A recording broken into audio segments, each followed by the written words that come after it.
everybody. I hope you're doing well. It's a beautiful sunny day in the lovely Pacific Northwest. A little bit of breeze going on.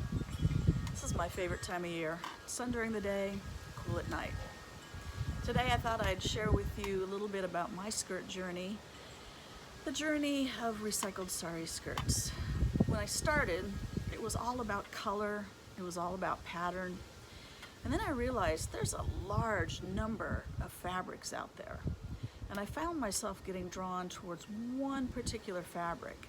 And you know, that fabric didn't necessarily have the most beautiful color combinations.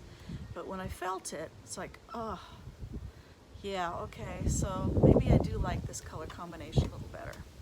So, one of the vendors out there is the CEO of Rangila Incorporated. Satya, when she sells her skirts, she gives the names of the type of fabric they're made from.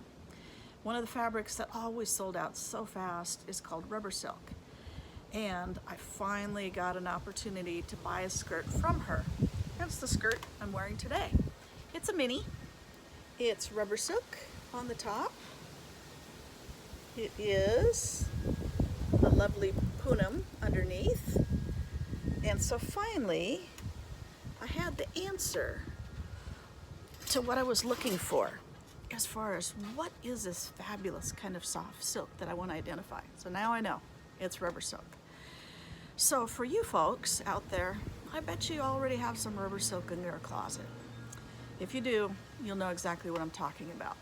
But for those of you that are looking to try it out, I'm going to try my best to describe the things that you're looking for.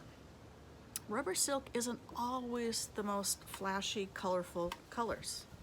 Sometimes it's more neutral. And if you see some shiny here, that's because my glass tabletop is kicking back a little bit of the sunshine. So yeah, rubber silk. It's more of a matte finish. I've never seen it metallic looking. It's incredibly soft to the touch. Let's get some other examples here. It may not be in your first choice of colors. You might see that and say, okay, not the greatest pattern, and then you feel it. It's like, oh, maybe I can live with this pattern after all. It might be in some neutrals.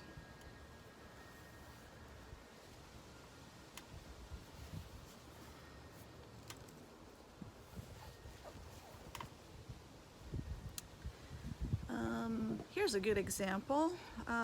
To look at this fabric, I might say, oh, it's kind of a taupe and an orange, or maybe it's a pale purple and an orange.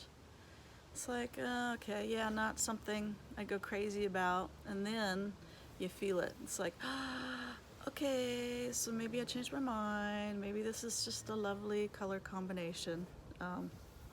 Yeah, rubber silk has changed my mind more than once. So, how to describe rubber silk? Well,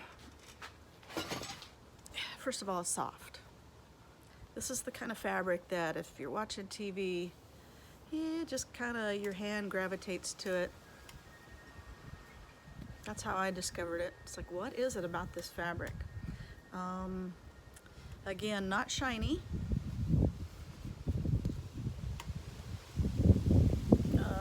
It's got a little more dense weave, so I would not call it sheer at all.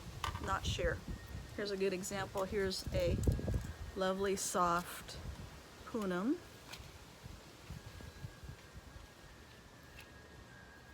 And as you can see when I hold this up, it's sheer. So the sheer lets the air flow through. The rubber silk, because it's a little more dense, does not let the air flow through as much. Would I choose a rubber silk on a hot day? Maybe. The skirt I'm wearing is both Poonam and rubber silk, so that means I've only got one layer. That's kind of dense. The other layer is going to let the air through quite nicely. The other thing about rubber silk, I've noticed, and I struggled with figuring out how to describe this. When it's hanging in my house, if I touch one fabric, like a punum or a crepe or something, and then I touch rubber silk, the rubber silk actually feels cooler. Now, how can you explain this? The only thing I could think of is if you walk across a tile floor or a wood floor versus carpet, the tile and the wood feel cooler and the carpet feels warmer. So I looked that up. It's like, why is that? And the scientific explanation that Google gave me was that tile and wood are better able to conduct the heat away from your skin. So for some reason, that's what this seems to do. It seems to, when you touch it, it seems to be able to conduct the heat away from your skin, so it feels cooler. Again, I don't know that it would be cooler to wear because a good sheer punum gives you more airflow. But when you're looking at skirts, maybe you're at a market and you can feel them, it feels to the touch just a little bit cooler. So yeah, that's one of the ways that I can tell. So again, this is my information about how to figure out if you have rubber silk in your closet. Once people get to know the name rubber silk and they know what we're talking about, they sell fast. They really do sell fast. So yeah, that's all I have to say. Hope you have a beautiful day, and if you got some rubber silks in your closet, go enjoy them.